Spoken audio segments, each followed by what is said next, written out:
Escape Pod, Episode 621. Assistance. By Catherine DeFazio. Welcome to Artemis Rising.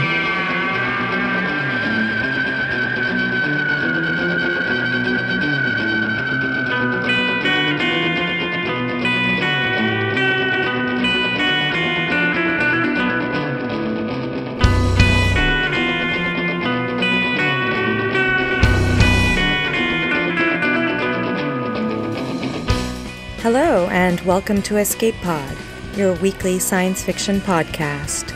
I'm Divya, your host for this final episode in our Artemis Rising month, guest edited by Laura Perlman and S.K. Nash.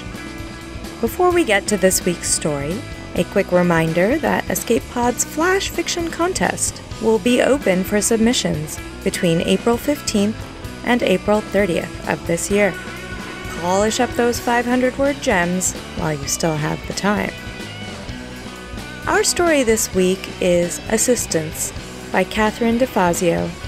This is an Escape Pod original. Catherine DeFazio has been writing fiction of varying quality since she learned how to hold a pencil, incorrectly as it turned out. For about 2 years, she has been working on Backwards Compatibility, an original speculative fiction universe about a candy-fueled queer robot who escapes his laboratory to find his original programmer. At the moment, she is taking time off to work on the second draft of a first novel and the first draft of a second novel. According to her mother, she still hasn't learned to hold a pencil properly. Catherine lives in Manhattan with her primary partner and step-parent. Your narrator is Summer Brooks. Summer Brooks designs and maintains websites for clients, and for fun, in addition to the Slice of Sci-Fi websites, does voiceover and narrations for Starship Sofa, Tales to Terrify, Far-Fetched Fables, and Crime City Central, among others. She is a bit of a television addict, and enjoys putting her sci-fi media geek skills to good use in interviewing guests for Slice of Sci-Fi as a co-host. She was previously the co-host for the Babylon podcast and host of the Kick-Ass Mystic Ninjas before returning to the Slice of Sci-Fi as a host in August 2014. She is an avid reader and writer of science fiction, fantasy, and thrillers, with a handful of publishing and voiceover credits to her name. Next on her agenda is writing an urban fantasy tale and a B-movie monster extravaganza. Now, hold on to your assistant's hand, because it's story time.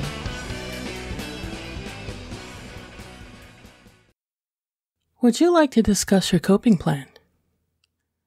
Aster did not want to discuss their coping plan. They didn't want to think about their coping plan or the trip itself, or the airport, or the subway, or... No, thank you. Do you think it would be manual override? Aster sat heavily in the armchair.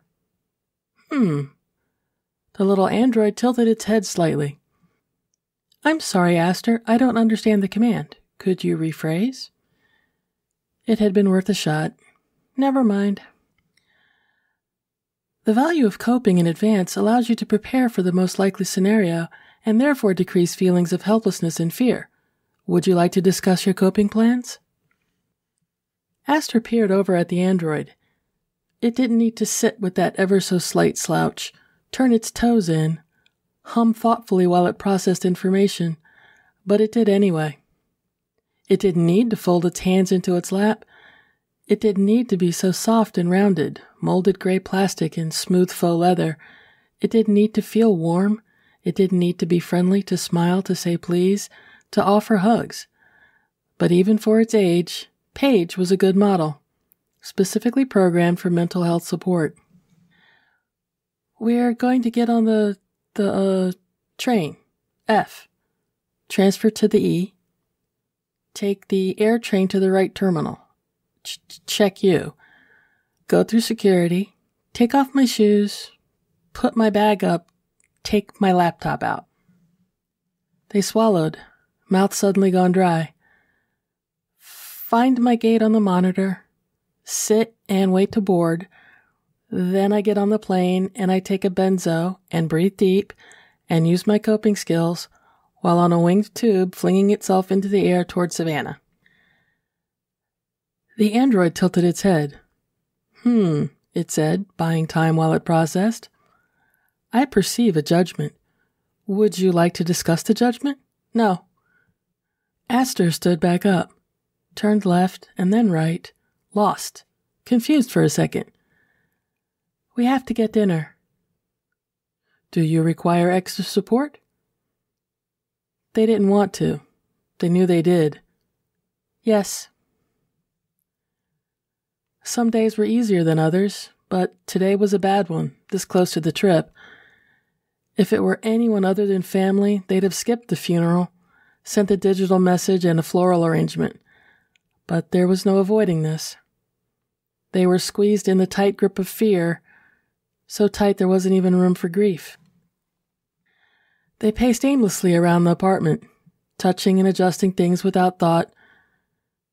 I don't want to go, they mumbled. To the grocery store or to the funeral, their therapist would have asked. They slipped into their shoes. I can't do this. A plain fact. They could always just have eggs again. Eggs made a healthy dinner. There were 2 left, and they could skip breakfast tomorrow or have toast and stale cereal. There was rice, and probably a can of beans lurking in the back of the cabinet. These are just thoughts, Paige offered mildly. They don't reflect reality. Be careful of stating your feelings as though they were facts. The red LEDs formed a smile at them, head tilted slightly. Would you like to reframe your anxiety thoughts? Oh my God, they mumbled. It blinked this time, slowly, like a cat.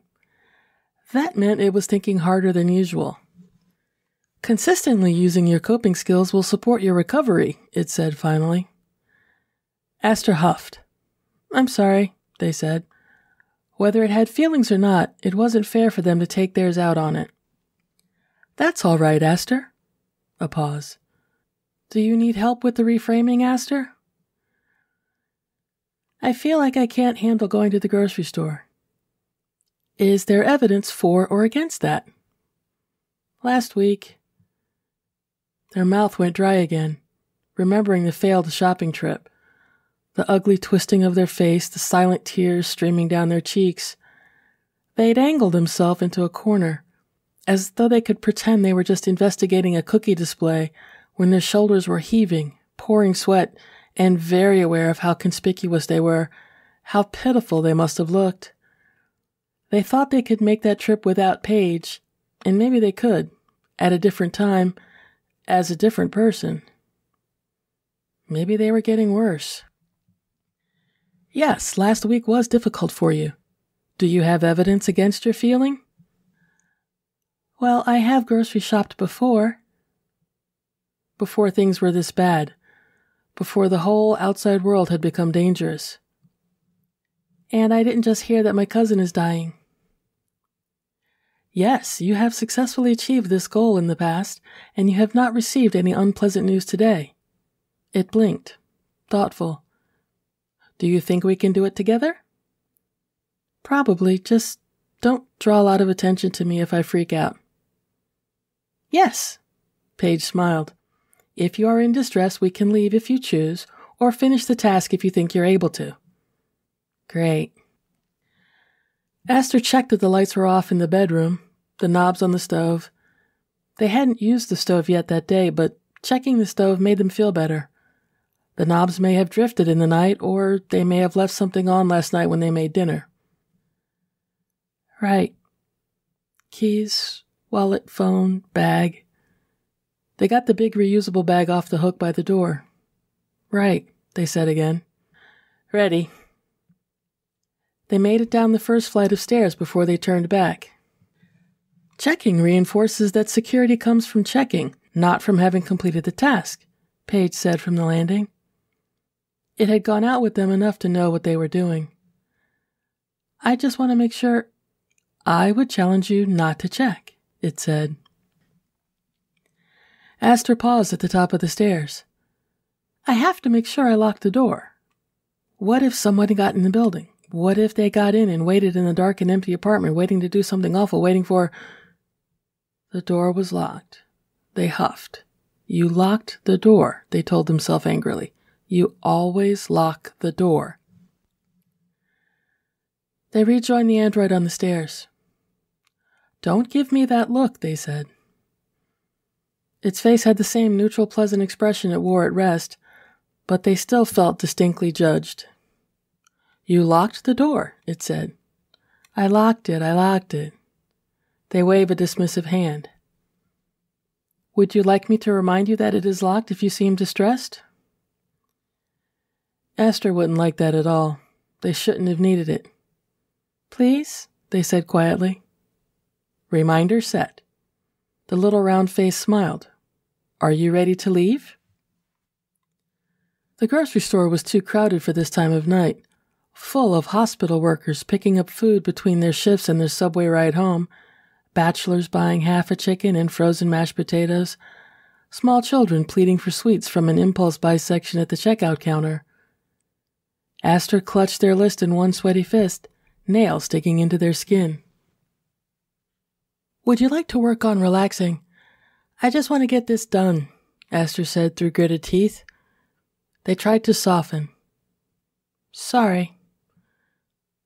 The little bot reached for their wrist. May I check your pulse? I'm okay. Esther breathed in, once, deep, out slowly. Again. Breathe security in. Breathe anxiety out. They relaxed their hands slightly, glancing down at the small curves scored red into their palm. I'm okay. Excellent. Paige smiled again. Esther wasn't the only one who'd brought in android shopping. They were still relatively rare, consumer models too expensive for your average person, but as an accommodation they were becoming increasingly popular for the elderly and people with real disabilities. Not like Esther, who could manage by themselves if they tried harder. If Paige had gone to someone who really needed it. Ice cream, they thought aggressively, past the intrusion. Paige shared eye contact and a smile with an elderly man's robotic companion as it reached for a pint of ice cream on the top shelf. Thank you, the man said to it, and Esther thought about the uncanny valley, about robotic design, about sympathy and gentleness and programmed courtesy. Could they approximate feelings? Did they understand gratitude? Ice cream, diet soda, whichever one was on sale, chicken breasts, lemons, ground pepper. There should probably be more vegetables on this list. A healthy diet was supposed to aid in a healthy recovery, after all, and wasn't that what this was all about?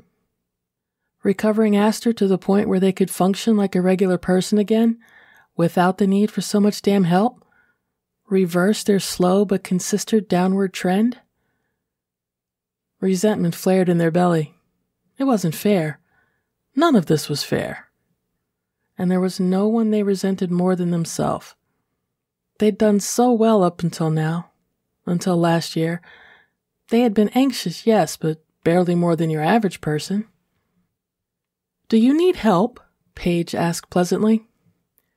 Lots of negative thoughts, Esther mumbled. You locked the door, it said. I know I locked... It's not about that. It's not... We shouldn't talk about it here.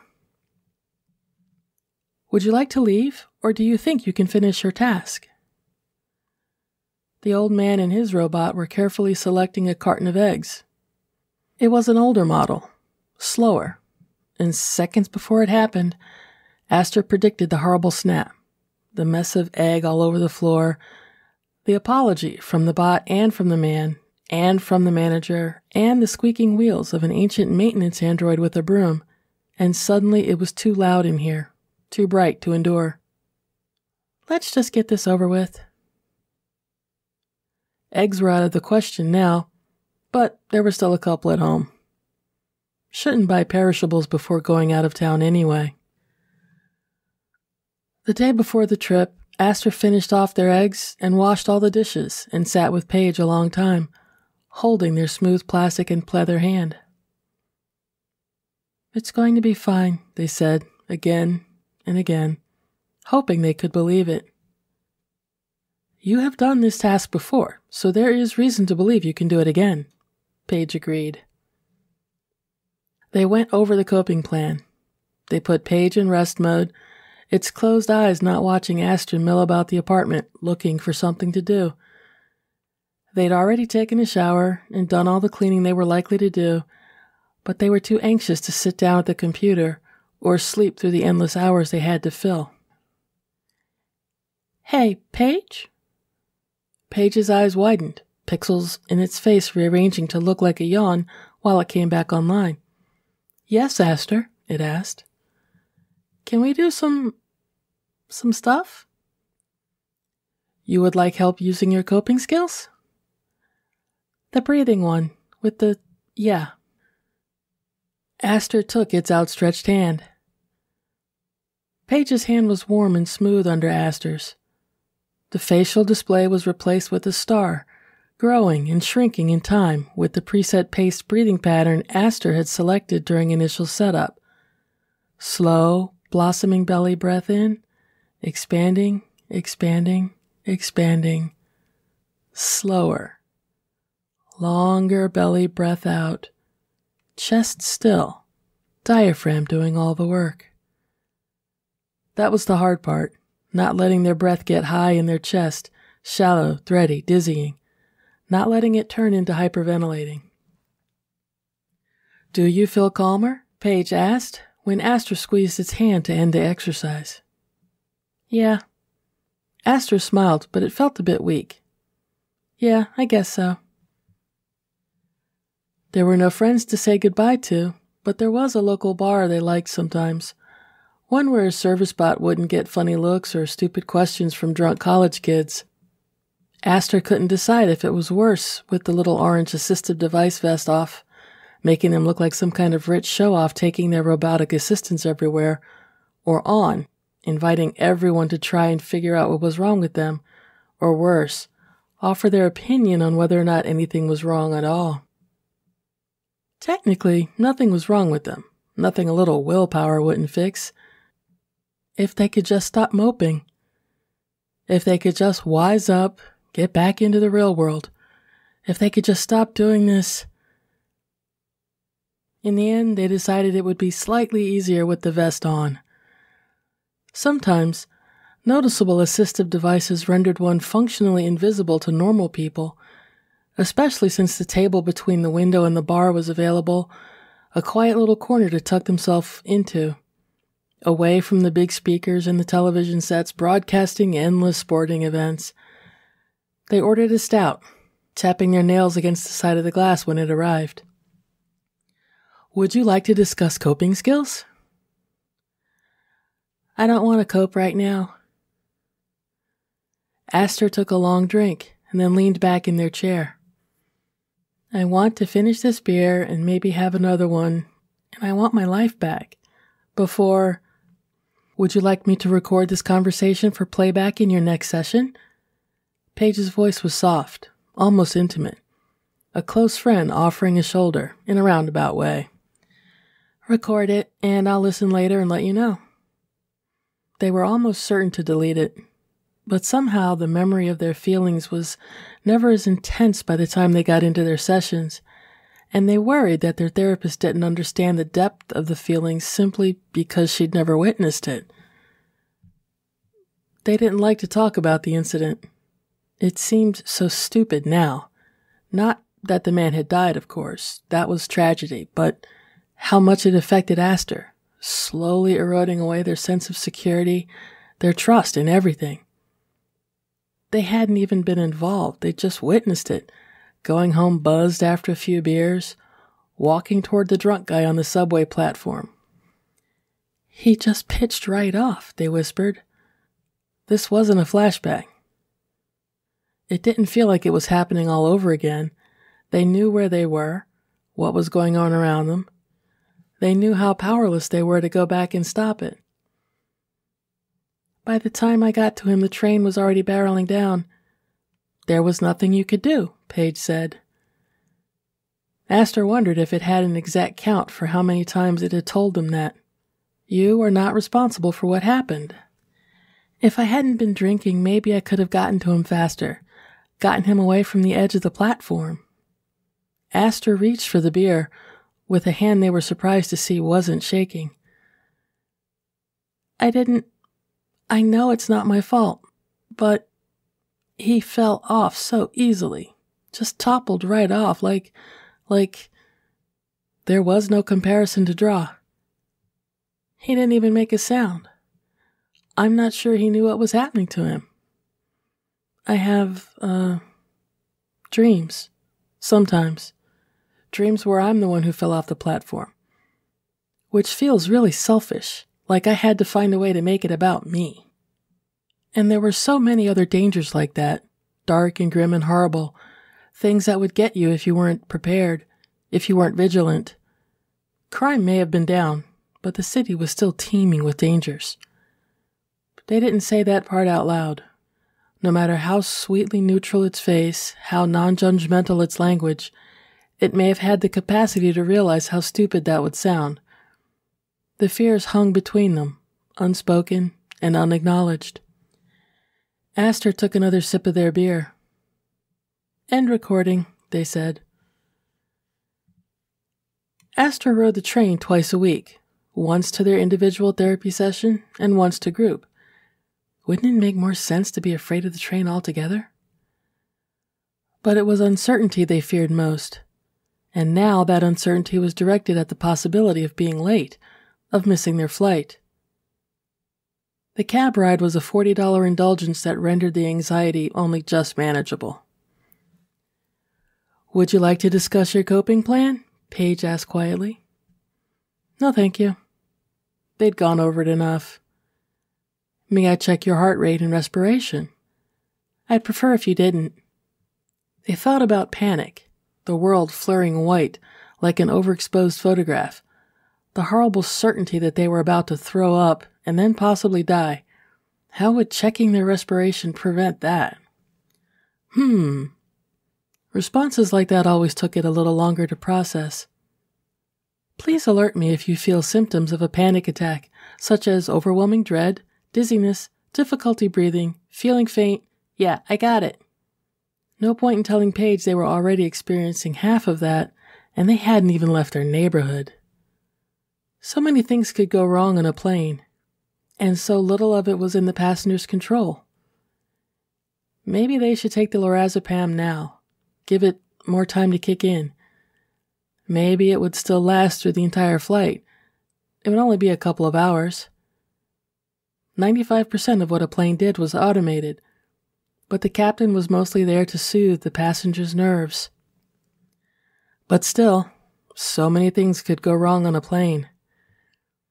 They pulled the bottle out of their backpack and dry swallowed one of the pills.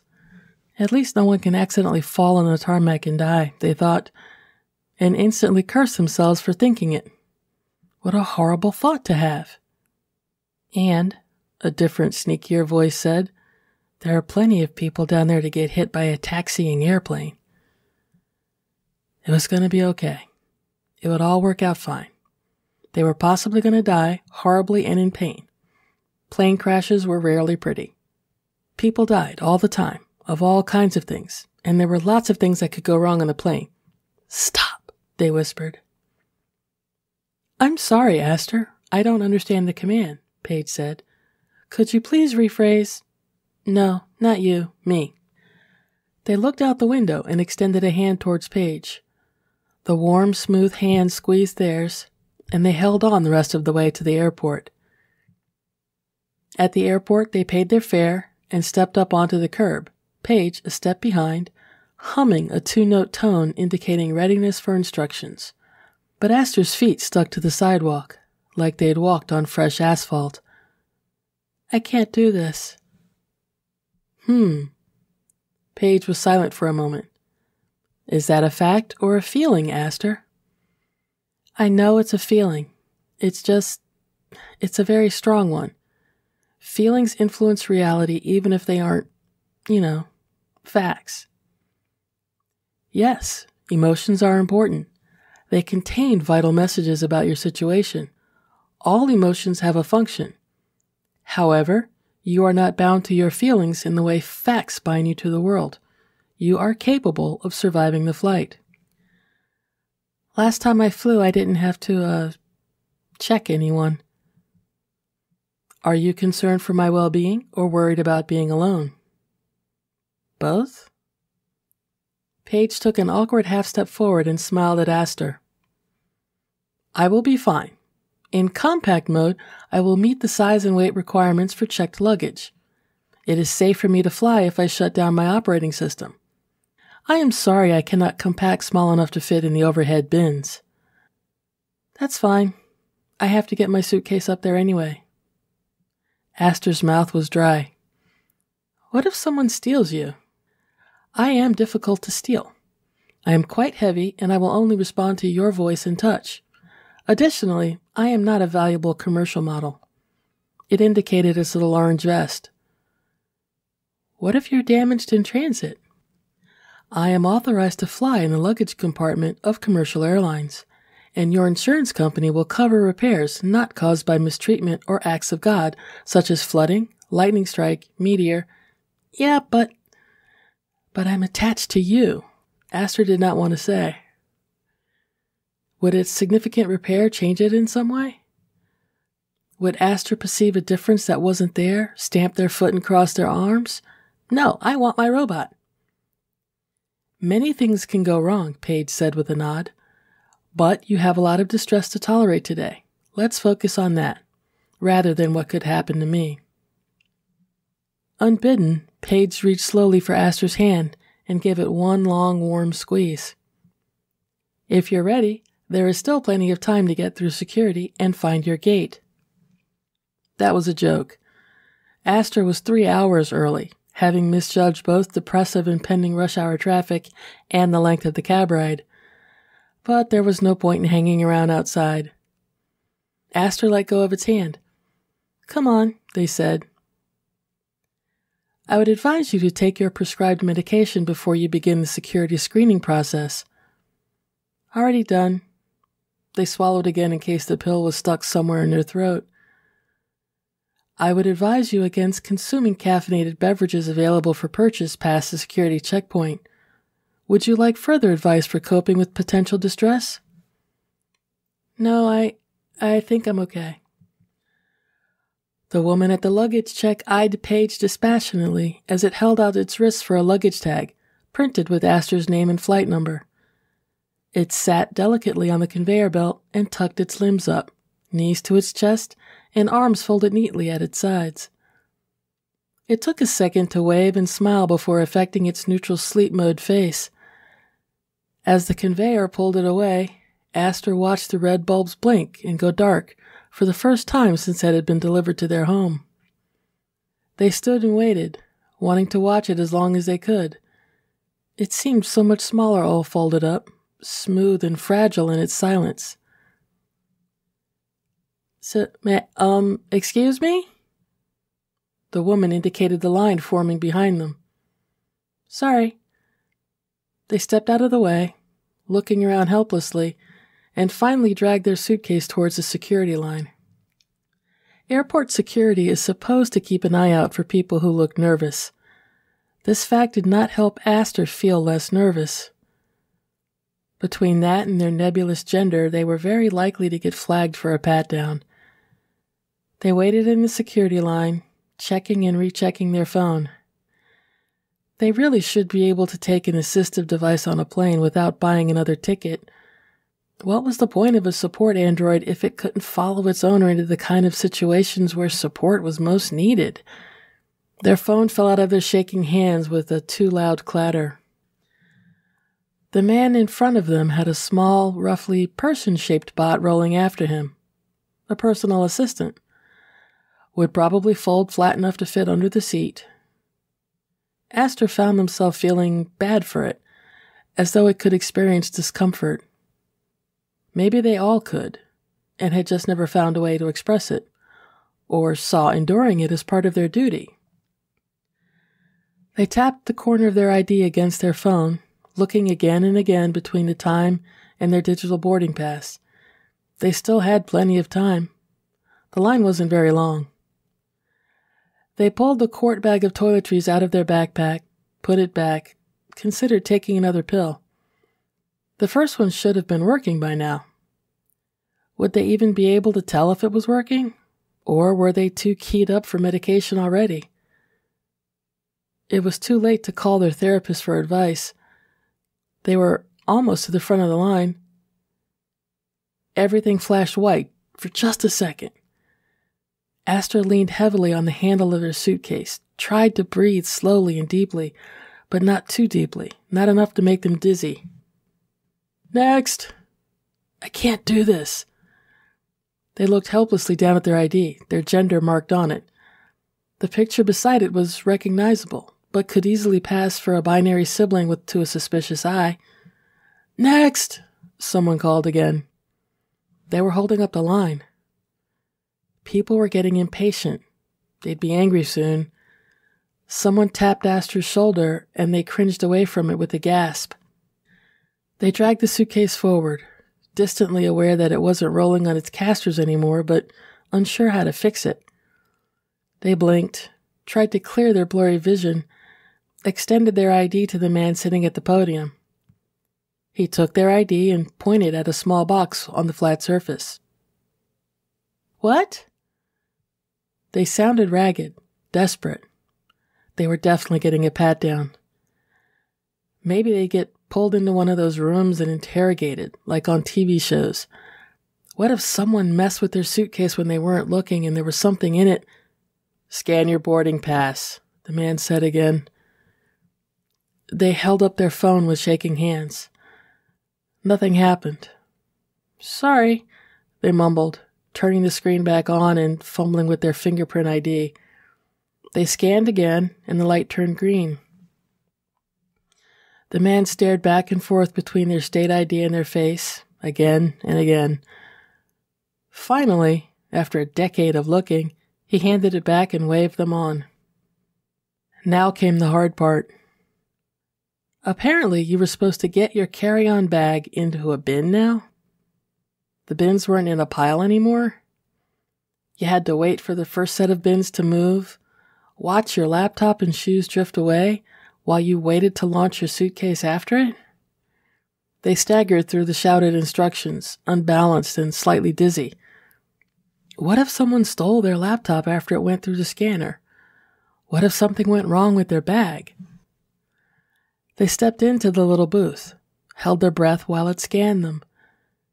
In the other line, they could see a security bot pulling aside flagged luggage, beeping fretfully at its handlers. They wondered how much of their body was visible to the old man running the machine. They'd wondered what he'd think of what he could see under their clothes. No one outside the industry knew quite what the tech was capable of. People argued and complained in op-eds, but nothing was really done about it, and the technology had only improved since the last time Aster had flown, and hormones had changed their bodies significantly since that flight. Step out, please. They came sheepishly out of the booth, arms crossed over their chest. They'd have to get patted down, and that would be humiliating. At least that was automated too, now. Their last flight had involved an awkward conversation to determine whether a male or female agent should pat them down. But the robot had no gender to worry about, and while it probably wouldn't guess at or comment on theirs, there was something about the sleek plastic and steel that made their stomach lurch. And then, everything went white again. They stumbled slightly. Ma'am, are you all right? They shook their head to clear it. Fine, they said. Dizzy. I have panic attacks, they finished, feeling heat rise in their cheeks. Was it more embarrassing to explain it in advance or wait until they were lying on the floor gasping like a landed trout? Lots of people have panic attacks. Having one without warning would be less convenient for them. The robot's handler looked annoyed. He waved it forward, a squat thing on wheels with two rollers where arms might be. Funny how, even in this setting, the electronics were vaguely humanoid, presumably to make them more sympathetic, somehow less terrifying. The rest of the process seemed designed to frighten you into compliance, but at least the bots looked like friends. They didn't process the rollers moving down their body, or what noises the device made while it checked them. Their vision blurred, and while they didn't fall over, they did stagger a bit when the process was finished, and the device abruptly rolled away to maul some other poor stranger. Their bag made it through the scanner all right. There was a moment of panic where they couldn't find their laptop, but it had just gotten stuck at the end of the conveyor, its bin bumping uselessly against the wall. Overall, things were going better than they expected. They could find their way to a cup of tea or maybe an overpriced snack now that they'd made it to the other side. Maybe even get something they could take on the plane. But first, sit down. Sit and breathe deeply. Try to time their own inhaling and exhaling. Squeeze their own hand. It would be easier to calm down if Paige was here. They knew how to do it themselves. Paced breathing wasn't really all that difficult, but Paige made it so much easier, made things feel safer. After a moment, they stood up, leaning on their suitcase for support, foot wrapped around the strap of their backpack so no one could walk away with it, and looked up at the monitor for their gate. Suitcases thumped heavily behind the small gray curtain. The conveyor belt had already started to move, but nothing had come out yet. That thump was worrying. Would they handle Paige carefully? Aster tried not to think of it being tossed onto the belt. How many times it had been thrown about over the course of the flight. Bags began to emerge. People pushed forward to claim them. Aster tried to wiggle past a few people to get closer to the origin point, but they couldn't quite get through and couldn't muster up the courage to talk to strangers. Not even a quiet, "Excuse me." They moved farther away from the front, where they would be closer to the belt, even if they'd have to wait longer for things to reach them. 3 suitcases. A taped-up red cooler. A large backpack in a digital blue camo pattern. A few more rolling bags. Aster started tapping their fingers against their thigh, restless, frightened. What if it hadn't made it on the plane? What if it was on the wrong plane? How many goddamn bags were there on this stupid flight anyway? There it was, curled up, on its side, looking like it was just taking a nap. And someone reached down and touched its shoulder. "Hey, wait!" There were no pleasant red LEDs in the shape of a face, but a turning hourglass in blue. And then they noticed with embarrassment, no bright assistive device vest. Not Paige, then. Aster took a shaking breath and squeezed their eyes closed. Any minute now. It would probably be okay. The worst part was behind them. Paige was sitting up when it finally emerged, backwards, the little orange vest disheveled. They wiggled through the crowd as quickly as they could, reaching for its shoulder and squeezing. "Paige," they said, a relieved sigh. Paige's face blinked on, eyes opening.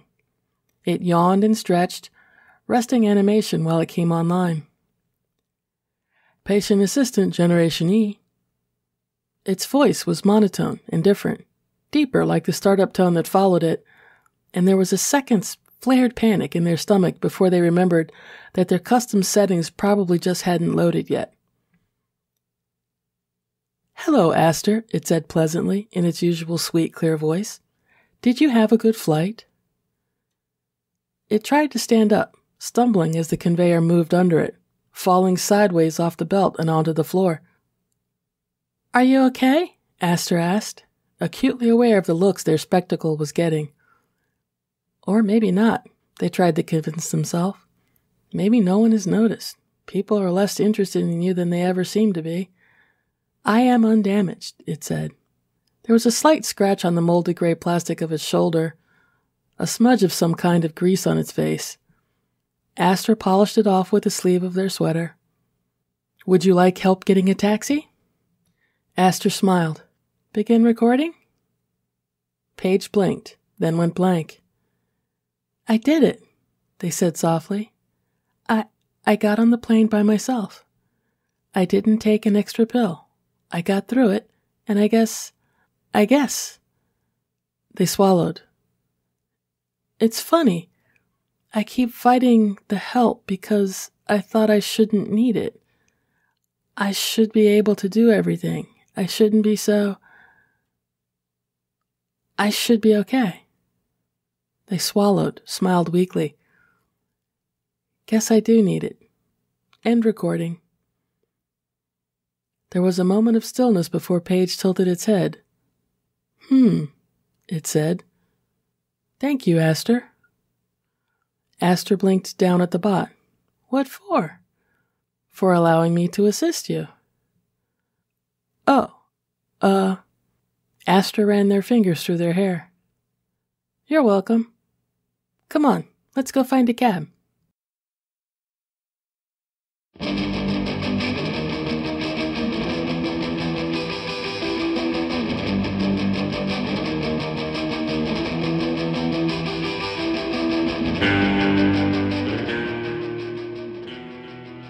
And that's our story. This is the author's first fiction publication, and we're very proud to have it anchor Escape Pod's Artemis Rising Month. It tackles so many issues with grace, living with high anxiety, our need for physical contact, and benevolent robotics. I admit, I'm a sucker for that last one, as you regular listeners know. I feel like we're still working to balance the killer robot narrative that Hollywood has popularized. This story demonstrates how robots are tools that can help us as much as they can hurt us. Yes, we're building robot soldiers, machines made to seek and destroy, but we're also building robot pets and companions. Humanity has faced this choice about every tool, right from the very first stone. It could be used to smash a skull or grind a grain. We're defined by our choices and our actions, and our robots will reflect that. Another aspect of this story that I appreciated was its use of the singular they pronoun. I know this can take some getting used to, but it has historical and linguistic precedent. Google it if you're curious. I also liked that the android wasn't gendered or even humanized. It was an it, a device, like your computer or tablet or phone, but more sophisticated. The main character, on the other hand, identifies on the non-binary gender spectrum. It's a fitting story to round out this year's Artemis Rising Month. Non-binary gender isn't a science-fictional construct. Humanity has always had people who didn't fit the gender binary spectrum, myself included. I'm one of those females who hears time and again that she thinks, acts, or looks like a man. We're getting better at recognizing that behavior and biological sex aren't always tightly correlated, but we're still working on overcoming our prejudices against people whose behavior doesn't fit the mold. That's why we do Artemis Rising. It wasn't so long ago that men claimed loudly and often that women can't write good science fiction. Today, they might not be as loud, but too many of them still think it. We've had to beat on this drum because if we forget our past, we are doomed to repeat it. Escape Pod is a production of Escape Artists Inc. and is brought to you with a Creative Commons Attribution, Non-Commercial, No Derivatives license. Don't change it, don't sell it, do go forth and share it. Escape Pod relies on the generous donations of our listeners. Find us on Patreon, listed as EA Podcast. Patreon is a platform for fans like you to donate and support creative efforts like ours. It also gives us an easy way to share exclusive content with you, like the cover reveal for the Artemis Rising custom artwork. If you enjoyed our story this week, consider going to escapepod.org or patreon.com and vote for more stories about caring robots. Our opening and closing music is by Daikaiju at daikaiju.org, and our closing quotation this week is from Ali Brosh, the author of Hyperbole and a Half, who said, quote, "While crying helplessly into my pillow, for no good reason, I would often fantasize that maybe someday I could be one of those stoic badasses whose emotions are mostly comprised of rock music and not being afraid of things. Thank you for listening, and enjoy your auditory adventures through time and space.